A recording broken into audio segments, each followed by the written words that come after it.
ആരോഗ്യപൂർണമായ സ്ത്രീ ജീവിതത്തിന്.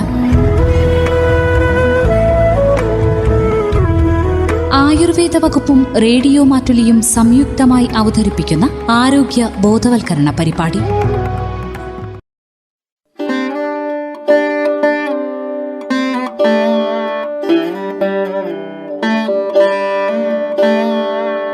തന്മയിൽ ഇന്ന് ഗർഭകാലത്തെ വസ്ത്രധാരണം, കിടപ്പ് രീതികൾ എന്നിവയെക്കുറിച്ച് കേൾക്കാം. വിവരങ്ങൾ പങ്കുവയ്ക്കുന്നത് മാനന്തവാടി W ആയുർവേദ സ്ത്രീരോഗ സ്പെഷ്യാലിറ്റി ക്ലിനിക്കിലെ ഡോക്ടർ ശ്രുതി EJ.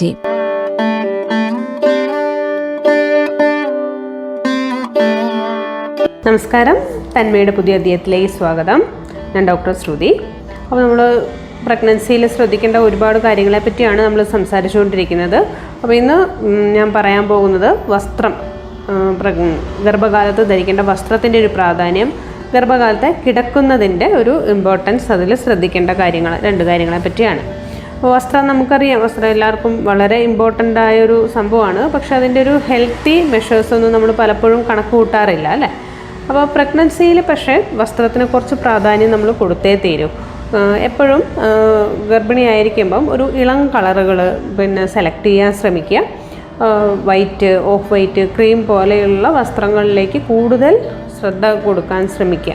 അപ്പോൾ ഈ കളറിനൊക്കെ ഉള്ളൊരു പ്രത്യേകത എന്താണെന്ന് വെച്ചാൽ, ഇതൊക്കെ നമുക്കറിയാലോ, എപ്പോഴും വൈറ്റ് എന്ന് പറയുന്നത് ഒരു ശാന്തി, സമാധാനം, അല്ലേ, പ്രതീക്ഷ, ദയ, ക്ഷമ, ഇതിൻ്റെയൊക്കെ ഒരു പ്രതീകമാണ് എപ്പോഴും വെള്ള കളറ്.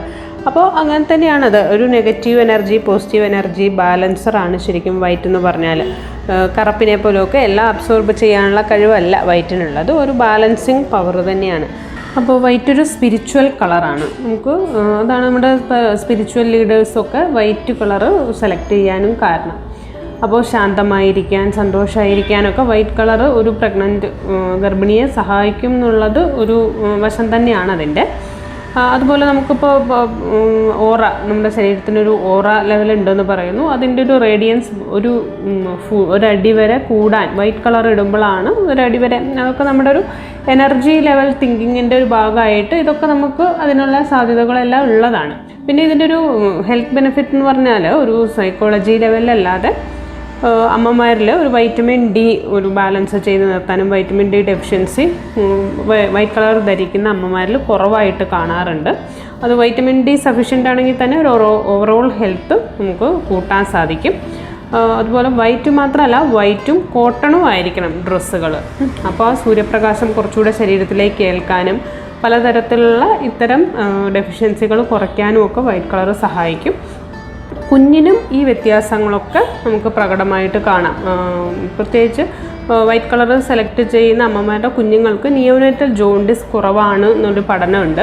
അപ്പോൾ അത് നമുക്ക് പ്രാക്ടിക്കലായിട്ടും നമ്മുടെ പേഷ്യൻസിനാണെങ്കിലും അത് പൊതുവേ കാണാറുണ്ട്. ജോണ്ടിസ്, മഞ്ഞപ്പിത്തം, പ്രസവശേഷം മഞ്ഞപ്പിത്തം വരുന്നൊരു സാധ്യത കുഞ്ഞുങ്ങൾക്ക് കുറഞ്ഞു നിൽക്കാറുണ്ട്. അതുപോലെ ഒരുപാട് ഇറിറ്റബിൾ, ഡ്രസ്ലെസ് ആയിട്ട് കുട്ടികൾ മാറാറില്ല. കുട്ടികൾ കുറച്ചുകൂടെ നല്ല ഉറക്കവും നല്ല ഒരു ശാന്തരായിരിക്കും പൊതുവെ കുഞ്ഞുങ്ങൾ. അപ്പോൾ അത് ഞാൻ എൻ്റെ പ്രാക്ടിക്കൽ എക്സ്പീരിയൻസിലും അത് കണ്ടിട്ടുണ്ട്, എൻ്റെ മക്കൾക്കും അത് കണ്ടിട്ടുണ്ട്. അപ്പോൾ രാവിലെ തന്നെ കുളിച്ച്, അല്ലേ, ഒരു വൈറ്റ് കളർ ഡ്രസ്സൊക്കെ ഇട്ട് പ്രാർത്ഥിച്ച്, അങ്ങനൊരു സ്പിരിച്വൽ ജേർണിയാണ് ശരിക്കും പ്രഗ്നൻസി എന്ന് പറഞ്ഞാൽ, ഒരു സ്പിരിച്വൽ ജേർണി കൂടെയാണ്. അപ്പോൾ പലരും അതിൻ്റെ ഒരു പ്രാധാന്യവും അതിൻ്റെ ഒരു ഇമ്പോർട്ടൻസും തിരിച്ചറിയാത്തത് കൊണ്ടാണ്. അപ്പോൾ അങ്ങനെ ഒരു സ്പിരിച്വൽ ലെവൽ, ഒരു സ്പിരിച്വൽ അവേക്കനിങ്, നമ്മുടെ ഒരു സെൽഫ് റിയലൈസേഷനൊക്കെ കൂടുതൽ നമുക്ക് കൂടാൻ വൈറ്റ് കളർ ധരിക്കുന്നത് നമ്മളെ സഹായിക്കും. അപ്പോൾ അത്തരം ഒരു കാര്യം എല്ലാവരും ശ്രദ്ധിക്കുന്നത് നല്ലതാണ്. പിന്നെ നമുക്ക് പ്രത്യേകിച്ച് ആയുർവേദത്തിൽ എടുത്തു പറഞ്ഞിരിക്കുന്ന ഒരു കളറാണ് റെഡ്. അതായത് ഗർഭകാലത്ത് ചുവപ്പ് വസ്ത്രം ഒരിക്കലും ധരിക്കരുത് എന്നുള്ളത്. ചുവപ്പ് എന്ന് പറയുന്നത് എപ്പോഴും ഒരു ഇമോഷണൽ കളറാണ്, അല്ലേ? ഒരു അട്രാക്ഷൻ, ഡിസയർ ഒക്കെ കൂടുതൽ ഉണ്ടാക്കാൻ സാധിക്കുന്ന ഒരു കളറാണ്. പലപ്പോഴും സ്പോർട്സ് താരങ്ങളൊക്കെ റെഡ് കളർ പലപ്പോഴും സെലക്ട് ചെയ്യാറുണ്ട്. അതായത് കൂടുതൽ ഒരു ഫിസിക്കൽ ഔട്ട്പുട്ട് കൂട്ടാനും ഒരു അഗ്രസീവ് വർക്കിലേക്കൊക്കെ നയിക്കുന്ന ഒരു കളറായിട്ട് പലപ്പോഴും ചുവപ്പിനെ പറയാറുണ്ട്. അപ്പോൾ അതുകൊണ്ടൊക്കെ ആയിരിക്കാം റെഡ് കളറ് പലതരത്തിലുള്ള ഒരു എനർജി അബ്സോർബ് ചെയ്യുന്നതുകൊണ്ടും ഒക്കെ ഒരു പ്രഗ്നൻസിക്ക് ഹെൽത്തി അല്ലാത്ത ഒരു അഗ്രസീവ്നെസ് അവിടെ വരുന്നത് കൊണ്ടും കൂടി ആയിരിക്കാം റെഡ് കളറ് ഒഴിവാക്കാൻ അങ്ങനെ പഴയ ശാസ്ത്രങ്ങളൊക്കെ പറയുന്നത്. അപ്പോൾ അതും നമ്മൾ ശ്രദ്ധിച്ചാൽ നല്ലതാണ്. പ്രഗ്നൻസി നമുക്കറിയാം ഓരോ ചെറിയ കാര്യത്തിനും ഇമ്പോർട്ടൻസ് ഉണ്ട് അല്ലേ. അപ്പോൾ ഏതുകൊണ്ടെങ്കിലും നമുക്ക് ചെറിയൊരു പോസിറ്റീവ് എഫക്റ്റുകൾ കിട്ടുന്നുണ്ടെങ്കിൽ അക്കാര്യമൊക്കെ ഫോളോ ചെയ്യുന്നത് എപ്പോഴും നല്ലതാണ്. അതിൻ്റെ ഒരുപാട് ശാസ്ത്രീയതയൊക്കെ നമ്മൾ ചർച്ച ചെയ്ത് വരണം എന്നില്ല. രണ്ടാമത്തെ ഒരു കാര്യം കിടപ്പ് അല്ലേ. ഇപ്പോൾ പ്രഗ്നൻസി എന്ന് പറഞ്ഞാൽ തന്നെ ധാരാളം സജഷൻസും ഉപദേശങ്ങളും ഒക്കെ കേട്ട് മടുക്കുന്ന ഒരു കാലമാണ് അല്ലേ. അതിൽ നിന്ന് നല്ലത് ഏത് മോശം ഏത് എന്നൊക്കെ സെലക്ട് ചെയ്യാൻ തന്നെ പലപ്പോഴും ഗർഭിണികൾക്ക് സാധിക്കാറില്ല. അപ്പോൾ അതിൽ പ്രധാനപ്പെട്ട ഒരു അഭിപ്രായം വരുന്ന ഒരു ഏരിയയാണ് കിടക്കുന്നതിനെ പറ്റി അല്ലേ. ചെരിഞ്ഞ് കിടക്കരുത്, നേരെ കിടക്കരുത്, മലർന്ന് കിടക്കരുത്, ഇങ്ങനെ കിടക്കണം, പുക്കിൾ കൊടി ചുറ്റും എന്നൊക്കെ പറഞ്ഞ് ഒരുപാട് പ്രശ്നങ്ങൾ നമുക്ക് പ്രഗ്നൻസിയിലെ പല അമ്മമാരും പരിചയക്കാരും നമ്മളോട് പറയും. അപ്പോൾ എപ്പോഴും ഒരു കൺഫ്യൂഷൻ നിലനിൽക്കുന്ന ഒരു ഏരിയയാണ്. അപ്പോൾ ഇതിനെപ്പറ്റി പറയാനുള്ളത്, പലപ്പോഴും പല ഗർഭിണികളും എന്നോട് ഷെയർ ചെയ്യാറുണ്ട്. രാത്രി അലാം വെച്ച് എണീറ്റ് തെറ്റായ രീതിയിലല്ല കിടക്കുന്നത് എന്ന് ഉറപ്പ് വരുത്തിയിട്ട് വീണ്ടും കിടക്കാറുണ്ടെന്ന്. ഇത് ഒരുപാട് പേര് ചെയ്യുന്ന ഒരു കാര്യമാണ്. പല വീഡിയോസും ഇങ്ങനെ ഒരു ഉപദേശം, ഇങ്ങനെയൊരു സജഷൻ കൊടുക്കുന്നതും ഞാൻ കണ്ടിട്ടുണ്ട് യൂട്യൂബിലൊക്കെ ആണെങ്കിലും. അപ്പോൾ ഇതൊക്കെ കേൾക്കുന്ന ഗർഭിണി കിടക്കുന്നതിനെ പറ്റി അമിത ആശങ്ക ഉണ്ടാകുന്നതൊക്കെ സ്വാഭാവികമാണ്.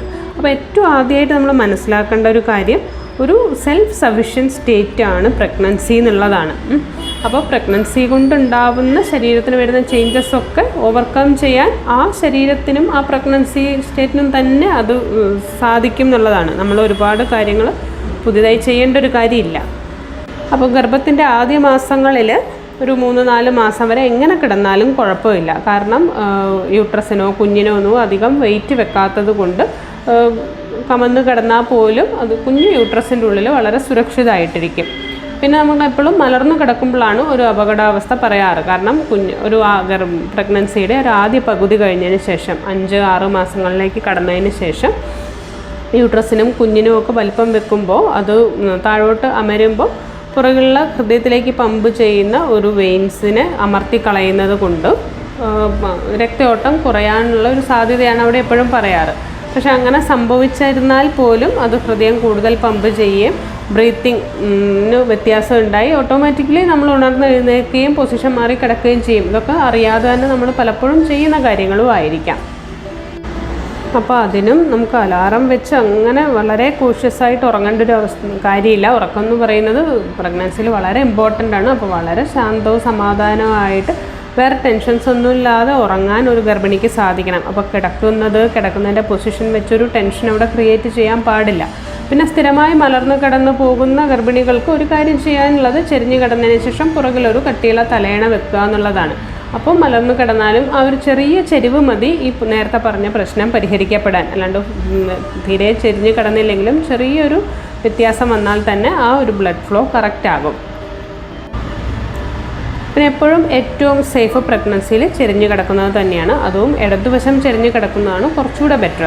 അപ്പം നമ്മുടെ ഉള്ളിലുള്ള ഇൻറ്റേർണൽ ഓർഗൻസ് എല്ലാം കുറച്ചുകൂടെ നോർമലി പൊസിഷൻഡ് ആവുന്നത് കൊണ്ട് ഇത്തരം പ്രശ്നങ്ങൾ ഒഴിവാക്കുകയും ഡൈജഷനെ കറക്റ്റ് ചെയ്യാനും നെഞ്ചരിച്ചിൽ പോലെയുള്ള കാര്യങ്ങൾ ഒഴിവാക്കാനും ഒക്കെ ചെരിഞ്ഞ് കിടക്കുന്നതുകൊണ്ട് സാധിക്കും. യൂട്രസ് ആണെങ്കിലും ഭാരം കൂടിയ ഒരു ലാസ്റ്റ് മാസത്തിലേക്ക് എത്തുമ്പോൾ യൂട്രസിന് കൃത്യമായിട്ട് റെസ്റ്റ് ചെയ്യാനുള്ള ഒരു പൊസിഷനും അവിടെ കിട്ടുന്നത് ചെരിഞ്ഞ് കിടക്കുമ്പോഴാണ്. പിന്നെ എണീക്കും ചെരിഞ്ഞ് സ്ഥാനം മാറിക്കിടക്കുമ്പോൾ നമ്മൾ എണീറ്റതിന് ശേഷം, അതായത് എപ്പോഴും ചെരിഞ്ഞ് മാത്രം എഴുന്നേക്കാൻ ശ്രമിക്കുക. മലന്ന് കിടന്നതുപോലെ മുന്നോട്ട് ആഞ്ഞെണീക്കുന്നത് പല പ്രശ്നങ്ങൾക്കും കാരണമാകും. അപ്പോൾ എപ്പോഴും ചെരിഞ്ഞ് കിടന്നതിന് ശേഷം എണീക്കാനും അതിനുശേഷം പൊസിഷൻ മാറിക്കിടക്കാനും ശ്രമിക്കുന്നത് നല്ലതായിരിക്കും. പിന്നെ പുക്കിൾക്കൊടി കുഞ്ഞിൻ്റെ കഴുത്തിൽ ചുറ്റുന്നത് ഈ കിടപ്പ് കൊണ്ട് മാത്രമാണെന്നുള്ളതിനൊന്നും ശാസ്ത്രീയമായ ഇത്രയും എവിഡൻസുകളൊന്നും ഇല്ല. അപ്പോൾ അത് കൃത്യമായി കിടന്നാലും കൃത്യമായി കിടന്നില്ലെങ്കിലും ഒക്കെ അതിനുള്ള സാധ്യതയുണ്ട്. അപ്പോൾ അതുമായിട്ട് നേരിട്ട് റിലേഷൻ ഒന്നും ഇല്ല എന്നുള്ളതാണ് സത്യം. അതുകൊണ്ട് കിടക്കലിന് ഈ കാര്യങ്ങളൊക്കെ പ്രത്യേകം ശ്രദ്ധിക്കുക. അത് ഒരു സ്ട്രെസ് ലെവലിലേക്ക് നമ്മൾക്ക് കുറങ്ങുന്നതിൻ്റെ പൊസിഷൻ വരാൻ പാടില്ല.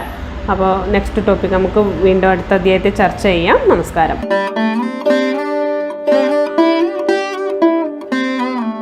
തന്മയിൽ നിന്ന് ശ്രോതാക്കൾ കേട്ടത് ഗർഭകാലത്തെ വസ്ത്രധാരണം, കിടപ്പ് രീതികൾ എന്നിവയെക്കുറിച്ചായിരുന്നു. വിവരങ്ങൾ പങ്കുവച്ചത് മാനന്തവാടി W ആയുർവേദ സ്ത്രീരോഗ സ്പെഷ്യാലിറ്റി ക്ലിനിക്കിലെ ഡോക്ടർ ശ്രുതി EJ.